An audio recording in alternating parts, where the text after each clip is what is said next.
Dr. Bill Toffler, it's a pleasure. Likewise. And, I wanted to get your reaction to some of the things that have been happening in the news in Portland right now. Not all good. Yeah.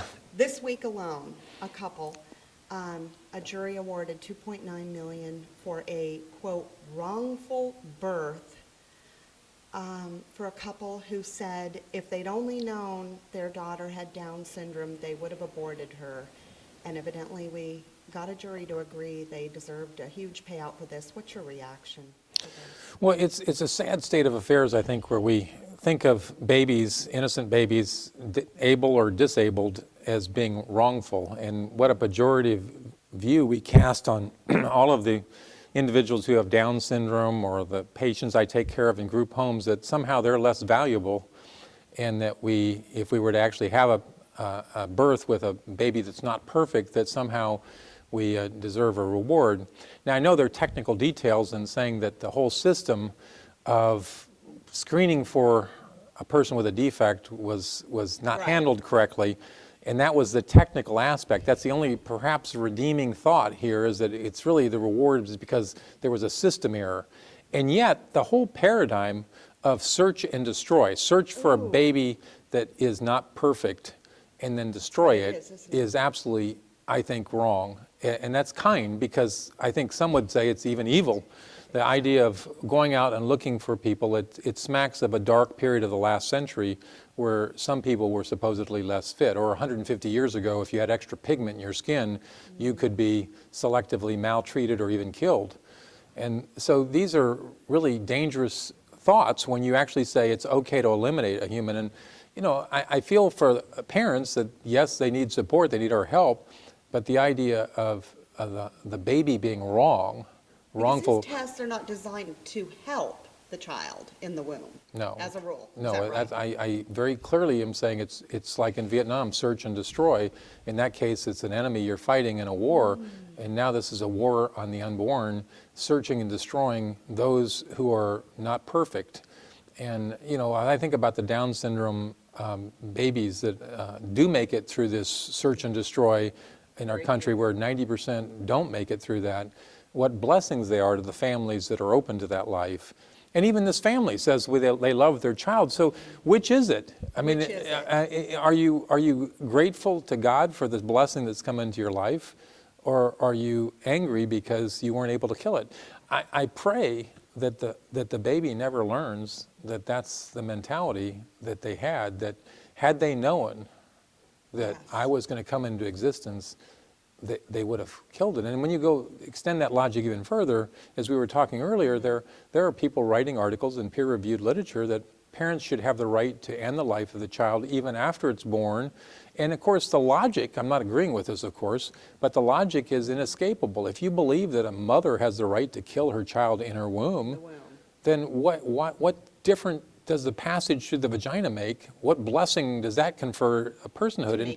And they're right. No, the child is no less or more human after birth than it was before birth. That's the science. We've been arguing this for 30 years, haven't Right, but it is the logical consequence of a utilitarian culture that has embraced the situational killing of humans. And you just mentioned something that came out in a prominent journal just again recently. Oh, absolutely. And they were shocked that there were people like us, Yeah. and even people who've been in the mushy middle, who are abhorred at this, because they've been so hardened, if you will, to their own misguided logic that situational killing in the womb is okay, it's the mother's right to kill her child, that they're kind of shocked that most of the people don't buy into their pushing the envelope now. The slippery slope is extended in their minds to babies that are born.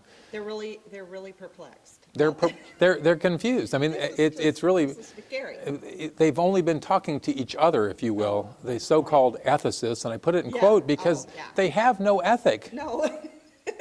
The ethic that I have is that all human life is inherently valuable. And so I say to reporters when they actually ask me about this, I say, which human life do you think is not valuable that you think we can extinguish? And of course they're dumbfounded because they've never thought it through, that the whole... It's going to continue. Well, it does continue, and it's in other words that they're very pejorative, and they don't... reporters and people on the so-called liberal side of things think of themselves as so open-minded and tolerant, yet in reality they're extremely intolerant of certain humans. Well, this has been going on, well, speaking of that, how this progresses is this is March, the anniversary of the death of Terry Chivos coming up. And do you think this world has learned anything since that horrible moment of our nation's history? No, I'm afraid that we remain confused, although I think bit by bit there are many people whose hearts are being converted. Even the Gallup poll shows that over half, right. half the country, by their own self-definition, think of themselves as pro-life now. You have politicians actually successfully and articulately arguing for the inherent value of life and actually arguing with each other about who's more pro-life now. This was unprecedented 20 years ago.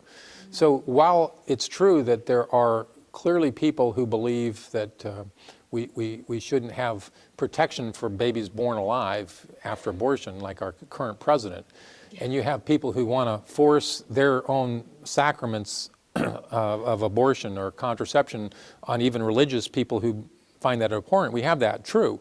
But we also have an increasing number of informed public who recognize that this isn't necessarily a gift to women, that they can't be bribed by the government paying $9 for an elective medical option and then failing to pay for the treatment for people with cancer. Well, you're talking about the mandate that's being talked about right now. Of course.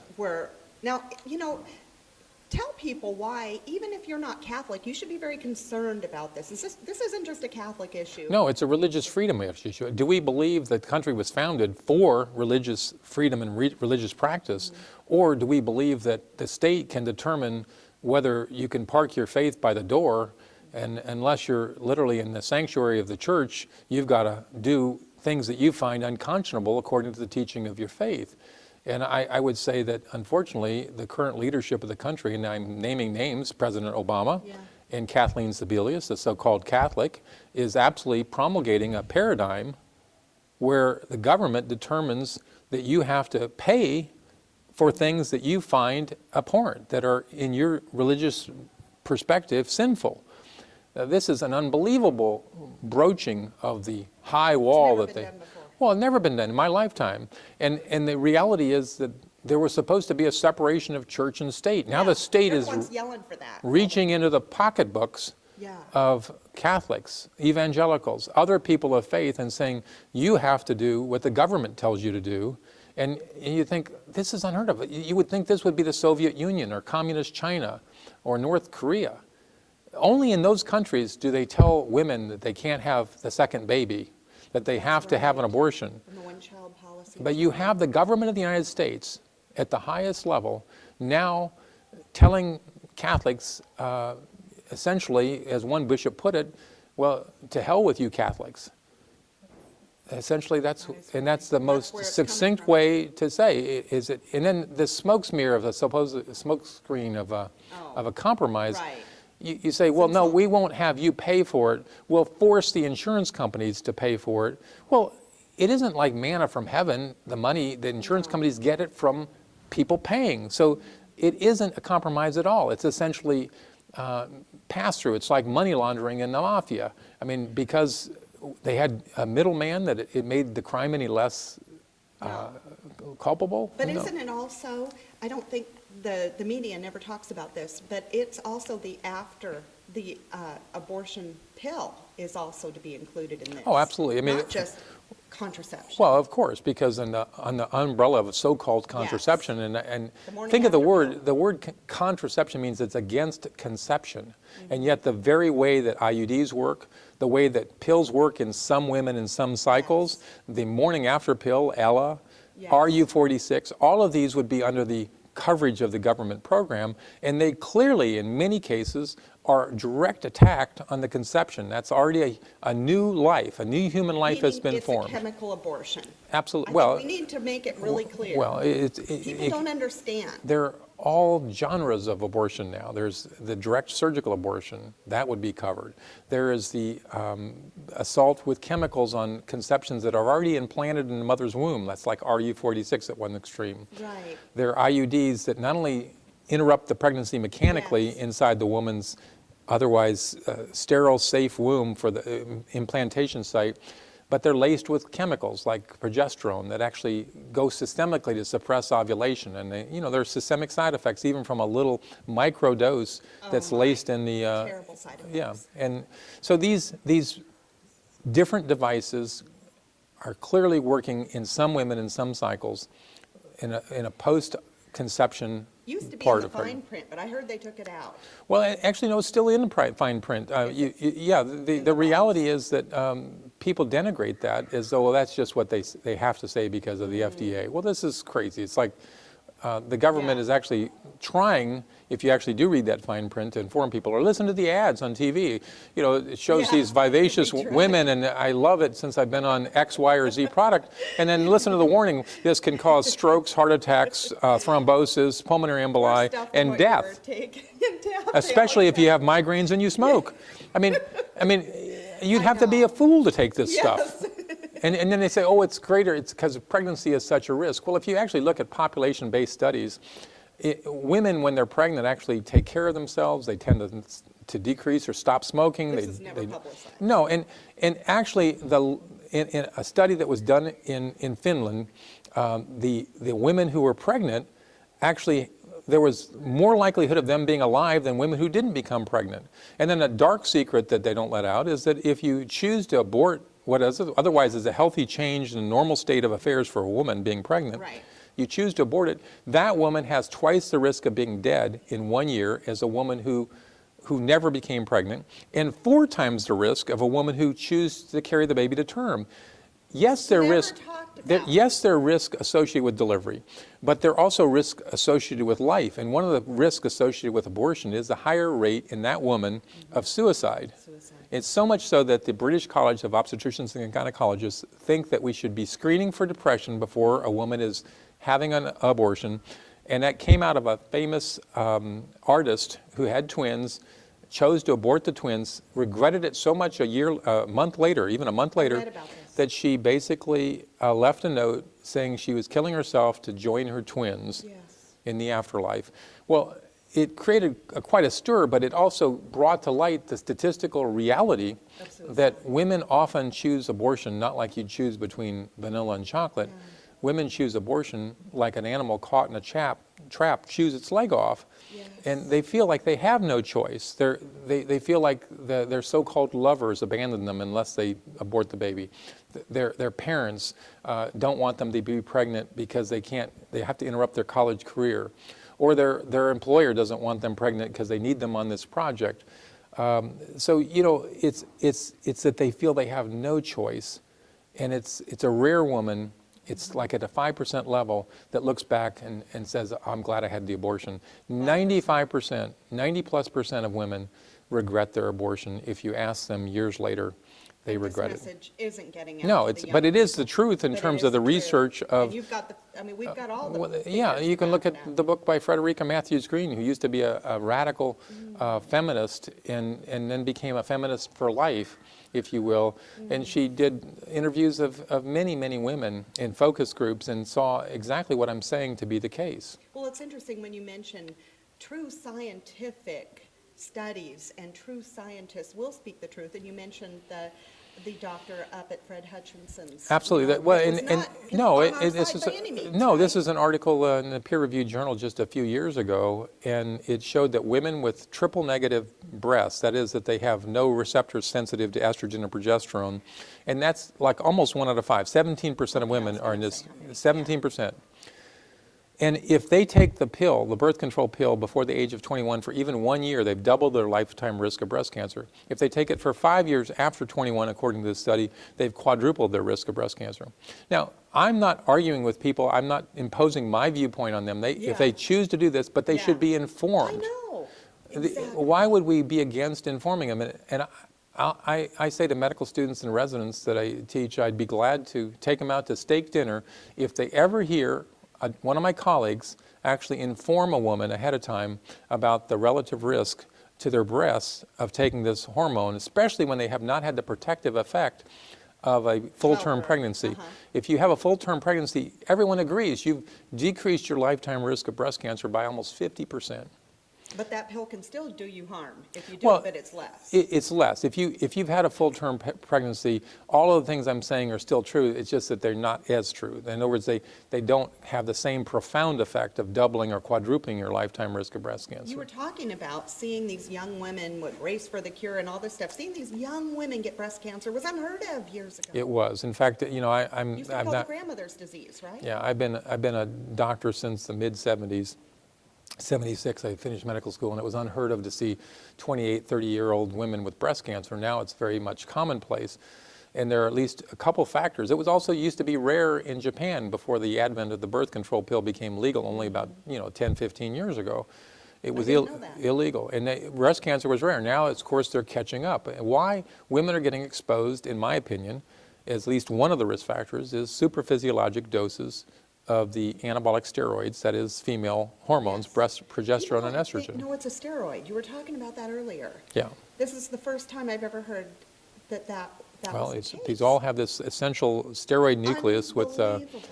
with carbon rings that are kind of all similar. So whether you're talking about cortisol or testosterone, estrogen, it's always just a little different side chain on it that makes a huge difference in the effect of the molecule. And these are potent hormones that actually distinguish and cause people to differentiate into males or females. I mean, you have X and Y chromosomes, but they direct traffic, if you will. The genes and chromosomes direct the cells to make differentiate in a different way, and that's what makes one female and one male. So by the time baby is born, they've already had their brain bathed in a different hormonal milieu, whether they're male or female, independent of the body parts. But it's been enough on the body parts that you can tell that in the womb, the male had a different effect and had male genitalia grow, and the female had ovaries and no male genitalia growing. So, that makes me think of another thing that's happening in our country. We think of China as having people selecting not to have females. They're of course disabled too. Yes. They're missing male genitalia. So that's the reason we kill the baby in the womb in China. So they're now almost missing 100 million women in China. By the year 2021 or some near future, almost 1 out of 10 babies in what would the normal distribution are missing in the female side. So, has tremendous demographic implication. That has now hit the United States, where if you look at the demographics of male babies to female babies, it should be pretty close to each other. Yeah. Males should be slightly more numerous because they tend to end in accidents and the like, and then over time, as you get to be a senior citizen, my age and older, women outnumber men. That's the normal progress of gender demographics. Well, in China, of course, and now in the United States, if you're a female baby, you're at risk in the womb because there's search and destroy now. If I'm only going to have one child, let it be male.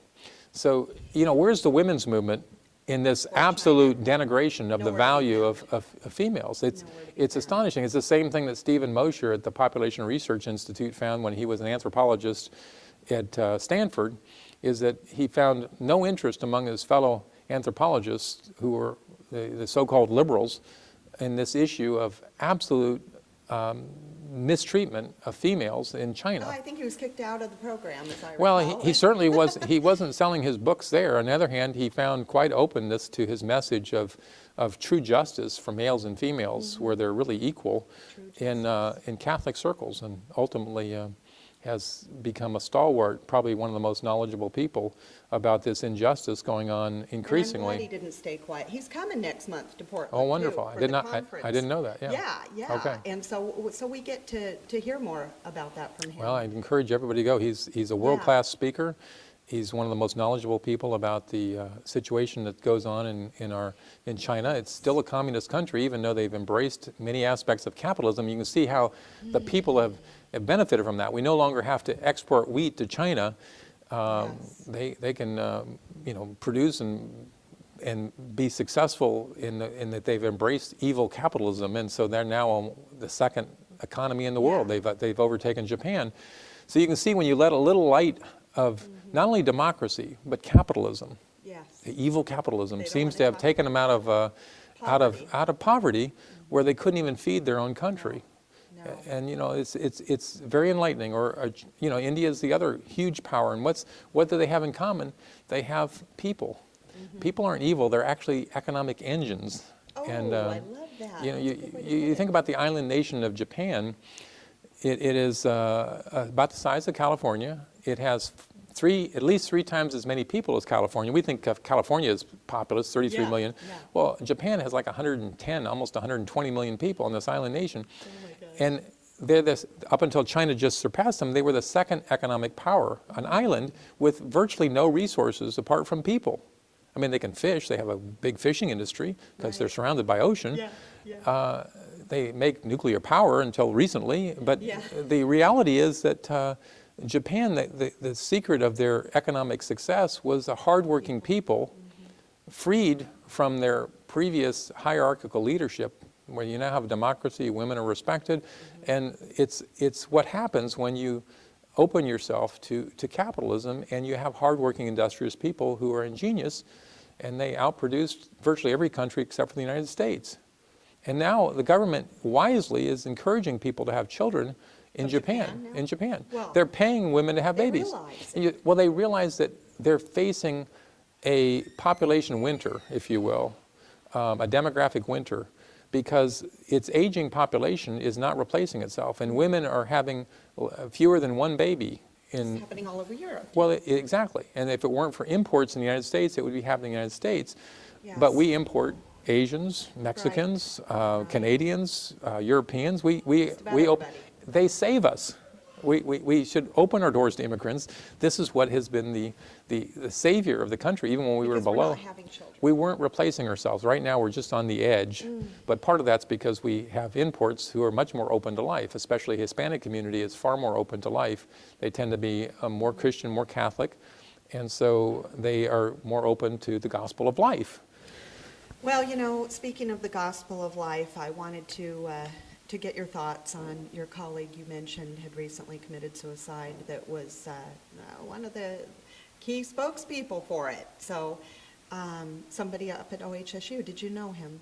Oh, absolutely. You're speaking of Dr. Peter Goodwin, and Yes. Peter was my colleague and my friend. He, sadly, in my opinion, took his life prematurely. He had a neurodegenerative disease that I wouldn't wish on anybody. On the other hand, he was holding a celebration party I attended just Yes. within the last month That's or two. what the news article said. And so, taking his life early to me is a tremendous loss. Again, I believe in the inherent value of all human life.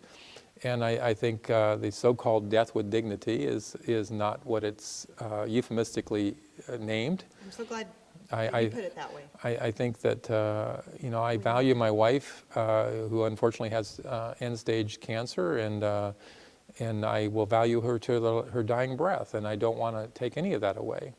And the whole notion that when we become more dependent on each other, that somehow we lack dignity is wrongheaded. I love you It's calling that it's wrongheaded, to our attention. and I love Peter, his family. I'm sad for him that they and we and I have been deprived of his continued life.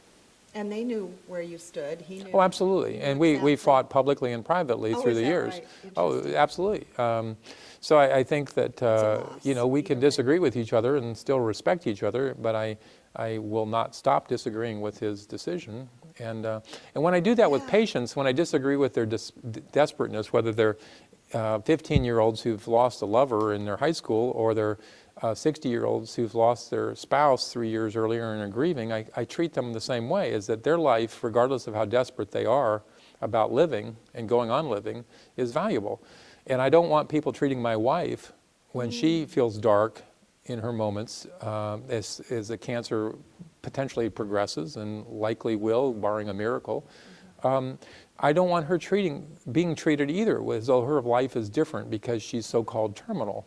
I mean, think of this, Louie. We're all terminal. I know. And so the notion of labeling people and treating them differently because of a particular ailment they have is also as wrong-headed as it could be.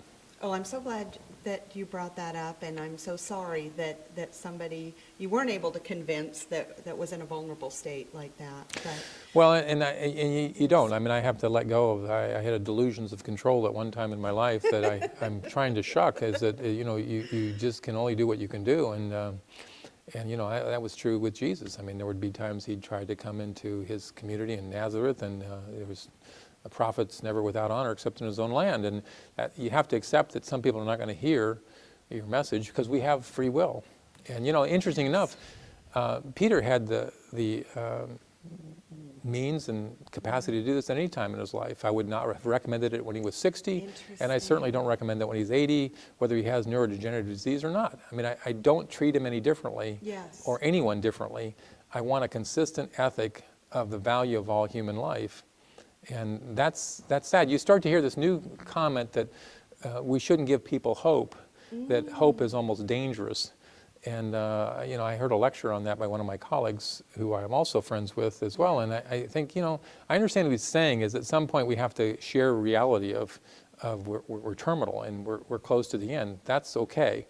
But the idea of doing that as though your life is worthless and taking away hope is, again, wrong-headed, misguided. I love it. There's a difference, and you must know the difference. And you certainly are doing so much to promote a change in how we view this culture of death coming in our shores here. Yeah.